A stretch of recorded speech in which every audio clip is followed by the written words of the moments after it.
cavalry has arrived! Thank God, Master Chief. I thought we were in real trouble. It's a mess, sir. We're scattered all over this valley. We called for evac, but until you showed up, I thought we were cooked.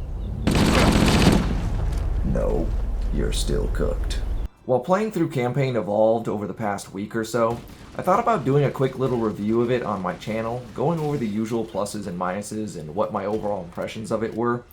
But unfortunately, the more I continued to play it, I couldn't escape this sinking feeling I had about the state of Halo as a whole, because the reality is this game's shortcomings speak to broader systemic issues that have been going on with the franchise for a long time now, and this game really was kind of Microsoft's last chance to show us that they could steer the ship back on course. You had the easiest layup of a lifetime to remake Halo 1 again, but just get it right this time, and yet they still couldn't do it.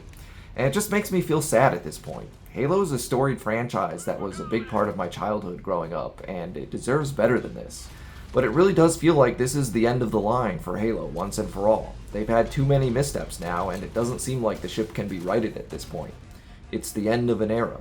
To be clear, it's not even like this is a bad game necessarily. On a very basic level, it's still fun to play. It is still Halo after all, so you're always guaranteed some baseline level of fun that naturally comes with the Halo sandbox of weapons and enemies to fight with. But for a remake of such a legendary masterpiece, it should be better than what feels like only doing the bare minimum, and even sometimes failing at that. Like, why does the camouflage straight up not even work the majority of the time? Enemies will just attack you even while you're cloaked, and you haven't even shot at anything to give away your position yet. And why can't this game remember my key bindings? This is a pretty critical and annoying bug, but should also be very easy to fix, yet the game has been out for a hot minute now, and it still hasn't been patched out.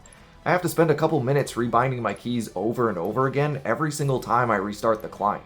It's so annoying and tedious, and it's the same bug that plagued the Master Chief Collection back when that first launched too. How can 343 make the same amateur mistakes again? Oh, excuse me, Halo Studios, I meant. They rebranded themselves to signal that this is a new chapter for the franchise, that they're supposedly turning a new leaf to put the series back on track after so many fumbles, and yet they've already fumbled it again right out of the gate. All these cutscenes feel so half-baked, with most of the animations looking unfinished. There's something odd about the general movements of characters, voice lines not properly lip-syncing, awkward pauses and silences when things should keep on moving. It's very weird.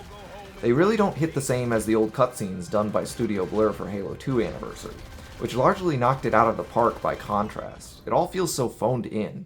And speaking of the visuals, this brings us to the whole main reason for doing a remake, which is to make a 25-year-old game look like it came out in 2026 instead. And does Campaign Evolved achieve this? Well, yeah, I guess, but anyone can make a game look technically impressive with modern hardware. Halo 2 Anniversary came out in 2014, and while sure you can go well beyond that now, it nonetheless still looks pretty great even today. So nowadays, I'm only interested in games looking prettier if we've actually got the performance headroom to spare. Otherwise, I'd rather just keep the extra frames for a smooth and pleasant experience. So again, I'm not impressed if your game just looks pretty. Anybody can do that these days. I'm impressed when it both manages to look great and remains performant while doing so. But modern devs just can't help themselves with taking the laziest possible approach, and despite having more teraflops of horsepower than anyone should reasonably know what to do with, they still find a way to immediately burn it all up. So much so that even cranking all the settings down to low still can't save you from dipping below 60 FPS on a very capable rig, unless you finally submit to your AI overlords and turn on the upscalers. This is of course because of the forced and unalterable real-time ray-traced lighting, which will immediately obliterate your frame rates no matter what you do. Mind you, this is a game with static time of day environments. There's no dynamic day-night cycles to contend with. In other words, they could have just pre-baked the ray-traced lighting into the environments and you could get most of the visual effect with none of the performance cost. But who cares about that, I guess? Nvidia's got $1,000 video cards to sell, so screw you if you want any kind of sensible graphics scaling. And on top of the extremely taxing, mandatory ray tracing, you also have forced chromatic aberration and film grain, further adding to the blurry, smeary visuals inherent in most Unreal Engine 5 games. Once you look past all the engine's shortcomings though, I can't deny that the actual art direction divorced from the UE5 slop looks significantly better than Halo Anniversary, barring a few nitpicks like the Forerunner architecture failing to convey a sense of scale. But all the visual noise in the end makes me just long for the clean, simple, and readable visuals of classic Halo. I'm just so tired of this modern A aesthetic. Graphics discourse in general is pretty frustrating these days, as it feels like whenever you bring these criticisms up, people just blame the user for not being willing to crank down a few settings, even though, as I already noted, you could literally crank everything to low in this game and it doesn't make much difference anyways because of the stupid forced ray tracing, but I digress.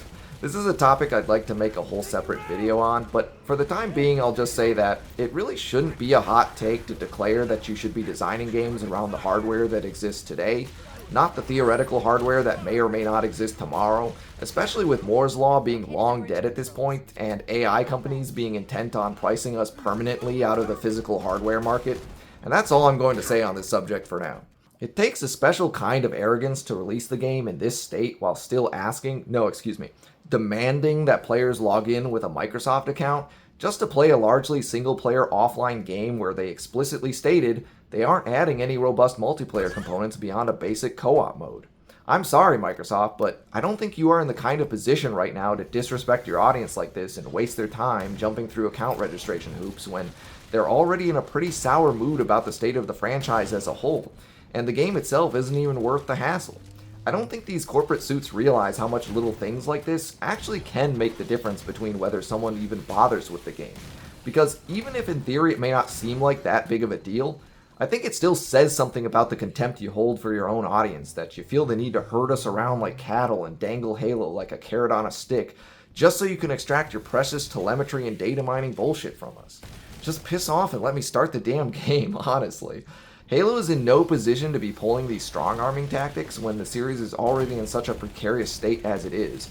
You need to be getting back in our good graces first before we can even begin to have a conversation about scanning a freaking QR code to log in with an account that we shouldn't need in order to play in the first place. It's not like this game is a train wreck on every level though, because as I said, the moment-to-moment gameplay is still Halo at the end of the day, and it remains fun on a fundamental level to run around and shoot some Covenant. I'm also not inherently opposed to gameplay changes after already having played the original game so many times over the years. I actually like the addition of Sprint despite all the controversy surrounding it, and bringing in some weapons and enemies from later entries in the series is a fun way to mix things up. Being able to hijack vehicles like you could in the sequels is a welcome addition too.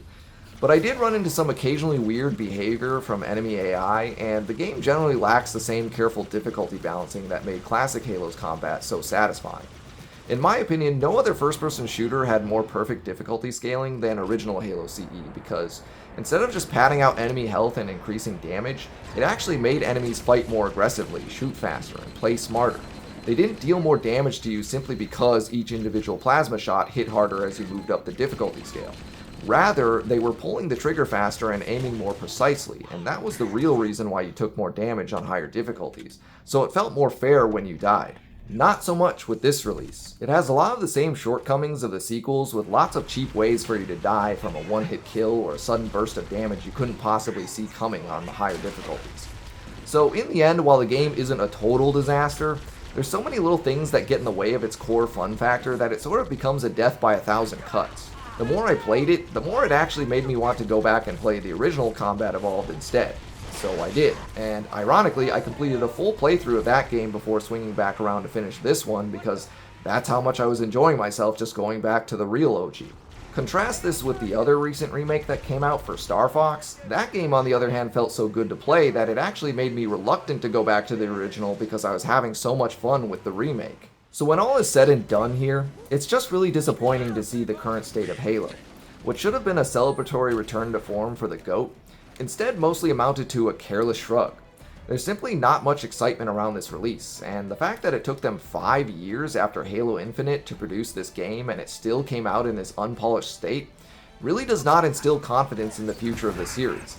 I hate to say it guys, but I really think Halo might be done for good this time. Even if they inevitably continue to produce more games going forward, Halo Studios just does not have the right leadership in place to produce another hit. The series is either going to flounder along with a bunch of mediocre releases keeping it on life support, or it's just going to flat out crash and burn at some point soon if it hasn't effectively done so already. I've seen many people try to point the finger of blame on various things like wokeness or 343 just not getting Halo, but I don't think any of this is really the case. There's still clearly some talent at the studio, it's just that the reality is Microsoft as a company has been mismanaging their gaming division for a long time now. Their over-reliance on contract work seems to be a really crippling factor in their business strategy, as this causes a constant shuffling between different contractors working with code that they're unfamiliar with. Whereas if you just hired a core team of dedicated engineers to stick with it through the whole process, you wouldn't have a constant erosion of institutional knowledge and developers having to reinvent the wheel all the time. Also, the problem is capitalism. Just saying. Anyways, if you want a recent video game remake done right, basically what I'm saying is go play Star Fox instead.